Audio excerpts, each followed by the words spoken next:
People have so many opinions about a man who lives alone without a girlfriend. They think it's a phase. They think it's loneliness disguised as freedom. They think it's some kind of emotional flaw or hidden sadness. But the truth is, most people fear what they can't understand.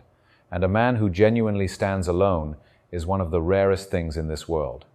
Because he doesn't seek permission to exist. He isn't constantly auditioning for love.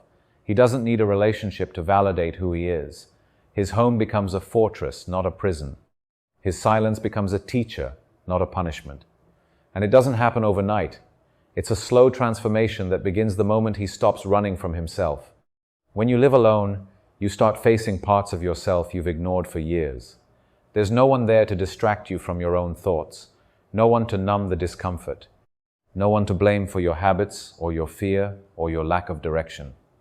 You wake up in your own mess and your own peace, and that responsibility either breaks you or forces you to grow. Most men don't know what it's like to sit with themselves long enough for clarity to appear. They fill the space with noise, people, parties, relationships they don't even want. Anything to keep from hearing their own truth. But a man who walks into his empty home and doesn't feel empty inside, that man is different. He's built something people can't see, an inner world that's stable, disciplined, and honest. And here's the part they'll never admit. A man who lives alone becomes incredibly hard to influence. He's not desperate for affection. He's not scared of losing anyone. He doesn't jump into relationships to escape solitude, because solitude is exactly what sharpened him. So when he chooses someone, it's not from fear, it's from strength. It's because he values the connection, not because he needs it to survive. His days develop their own rhythm. Morning routines become sacred. The quiet hours at night become conversations with his future self. He learns the difference between being alone and being lonely. One drains you, the other builds you. And he starts realizing how much of life he used to waste trying to be understood by people who couldn't even understand themselves.